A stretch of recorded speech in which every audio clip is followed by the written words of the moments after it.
A very good afternoon, friends. Myself Swati Sharma. Today we are going to do the last part of the story of Mahakavi Kalidas. आज हम महाकवि कालिदास जी की story का last part करेंगे. तो शुरू करते हैं थोड़े से रिकैप से, क्या हुआ था पूरी स्टोरी में.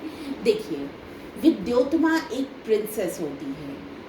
वो बहुत बड़ी स्कॉलर होती है. उसको अपने ऊपर बहुत घमंड होता है. उसके फादर चाहते हैं वारारुचि, जो उनके दरबार में एक स्कॉलर होते हैं, वो चाहते हैं उसकी शादी उनसे हो जाए. लेकिन विद्योत्तमा कहती हैं वो मेरे लायक नहीं है.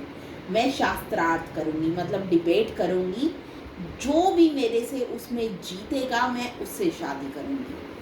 तो क्या होता है, वारारुचि इससे गुस्सा हो जाते हैं.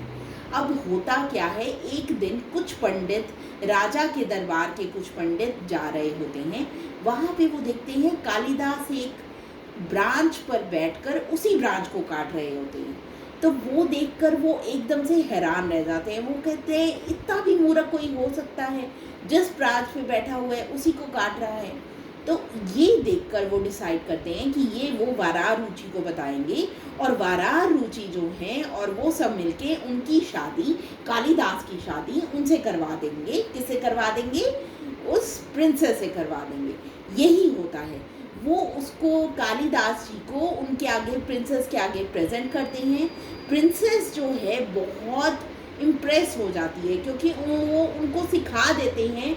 जितने वारारुचि जो होते हैं, तुम ये बोलना, वो ही बोलते हैं, और प्रिंसेस उनसे इम्प्रेस हो जाती है. उनकी शादी हो जाती है. जिस दिन शादी होती है उसी दिन क्या होता है कि वो कुछ, कालिदास कुछ ऐसा वैसा बोल देते हैं, कुछ बेहुदा बोल देते हैं, जिससे उसको विद्योत्तमा को पता चल जाता है कि ये बिल्कुल मूर्ख है.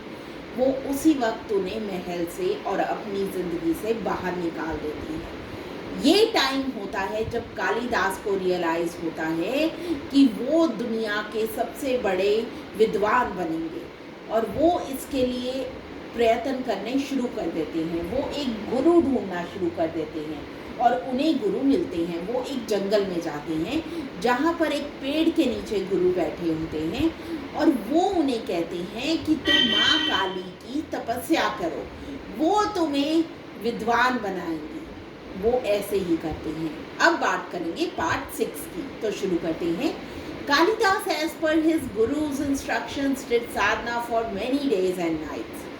कालिदास ने अपनी गुरु की इंस्ट्रक्शंस के अकॉर्डिंगली बहुत दिन और बहुत रातों तक गॉडेस काली को प्रे किया, प्रार्थना की, to grant him divine knowledge, कि उन्हें वो ग्रांट कर दें, दे डिवाइन नॉलेज, मतलब उन्हें डिवाइन नॉलेज मिल जाए. One night goddess appeared before Kalidas. एक रात को गॉडेस अपीयर हुई बिफोर कालिदास, वो उनके सामने आई. The goddess was pleased with his devotion and simplicity. Goddess जो थी उनकी डिवोशन, डेडिकेशन और सिंप्लिसिटी से प्लीज हो गई, खुश हो गई. And blessed him with extraordinary intellect, और उन्होंने उसको ब्लेस किया, दिया. ब्लेस करना क्या होता है? देना. With extra ordinary, extra ordinary क्या होता है? असाधारण. इंटेलेक्ट क्या होता है? बुद्धिमता. उन्होंने, गॉडेस काली ने उन्हें बुद्धिमता दी. एक्स्ट्रा ऑर्डिनरी मतलब असाधारण, सबसे ज़्यादा बुद्धिमान.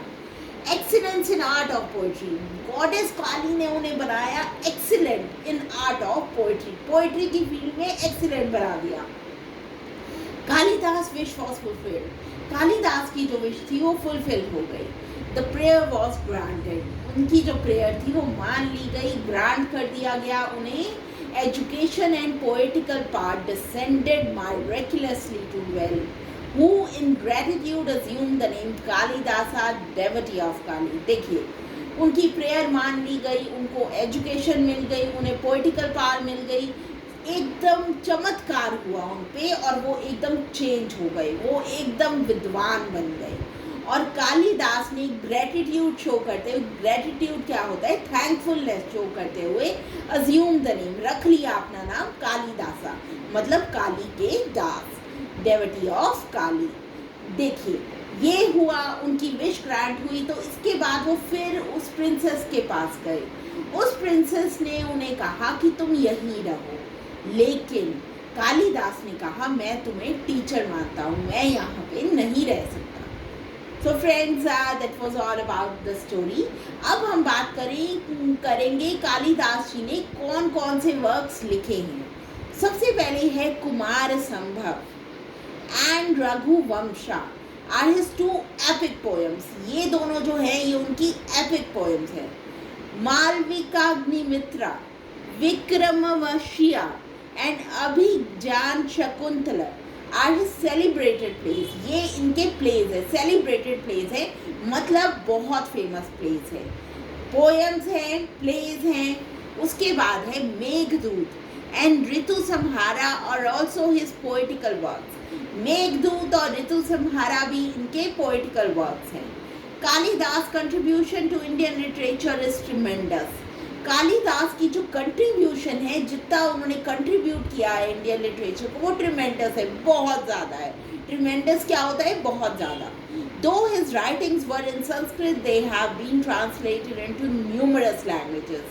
उनकी जो राइटिंग्स हैं वो बहुत संस्कृत में हैं, लेकिन उनको ट्रांसलेट भी किया गया है बहुत सारी लैंग्वेजेस में। So friends, that was all about the story of Mahakavi Kalidas. I hope you enjoyed the story. Thank you.